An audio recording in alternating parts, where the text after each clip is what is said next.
नाजरीन आदाब, आप देख रहे हैं इकरा उर्दू न्यूज़। कोरोना वायरस की महामारी के बीच 21 जुलाई शहीद दिवस के मौके पर बैरकपुर वार्ड 18 के तृणमूल कांग्रेस की जानिब से मुतहर्रिक काउंसलर नौशाद आलम की क़यादत में शहीदियों को खराज अक़ीदत पेश की गई। कैमरामैन मोहम्मद आफरीदी के साथ हैदर अली।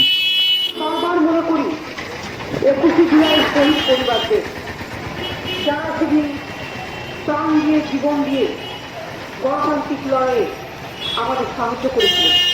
প্রায় 100 জনের ওপর সহকর্মী আমার গুলিতে আহত হয়েছিল। সেদিনে এই শহীদ পরিবারদের সকলকে আমি সম্মান জানাই।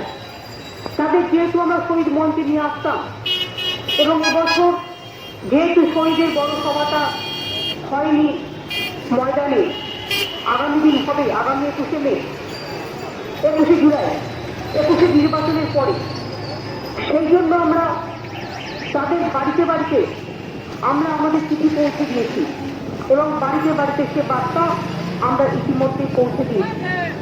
দোলার সঙ্গে পাঠিয়েছিলাম সবার বাড়ি বাড়ি পার্সোনালি দেখা করে আসার জন্য এবং তারা পৌঁছেছেন, তারা কেমন আছেন জানবার জন্য, তাদের কথা বলার জন্য।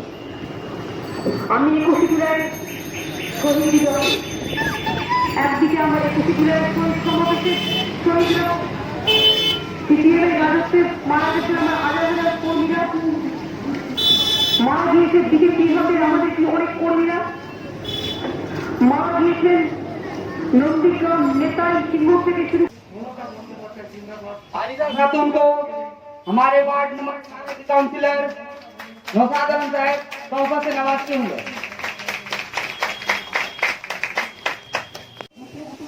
अफसाना परवीन को नौशाद आलम वार्ड की काउंसिलर तोहफे से नवाजते हुए। আমরা ব্যথিত, আমরা মর্মাহত, মানসিকভাবে আমরা আহত, কিন্তু তা সত্ত্বেও আমরা মনে করি যখন কোনো প্রলয়, যখন কোনো তাণ্ডব, যখন কোনো মানুষকে আঘাত করবার কোনো শক্তি, যখন কোনো দুরারোগ্য ব্যাধি মানব জীবনে মানুষকে আতঙ্কিত করে, শঙ্কিত করে, সচকিত করে, চিন্তিত করে, মর্মাহত করে, শোকাহত করে, তখন তাদের পাশে দাঁড়িয়ে তাদের ব্যাপারটাই আমাদের কাছে প্রাধান্য পাবে সবচেয়ে প্রথম। তাই বছরে একটা সমাবেশ 21শে জুলাই ধর্মশালায় বিরাট আকারে আমরা প্রতি বছর করে আসছি। আগামী বছর হয়তো সবচেয়ে বড় সভা হবে ঐতিহাসিক ভাবে, কারণ 21শে মে ঐতিহাসিক রেজাল্টের পর যে ঐতিহাসিক সভা আমরা করবো আগামী 21শে মে, এই রোগকে দূরে ঠেলে দিয়ে, চক্রান্তকে দূরে ঠেলে দিয়ে, তার জন্য আগামী 21শে মে সভা আজকে এখান থেকে ঘোষণা করছি, যেটা সর্ববৃহৎ সভা হবে আগামী দিন বাংলার বুকে, এবং তার প্রস্তুতি এখন থেকেই চলবে। যেভাবে নির্মম ভাবে হত্যা করা হয়েছে, প্রাণ কাঁদলেও অনেকে ভয় কথা বলতে পারছে না আজকে দেশে।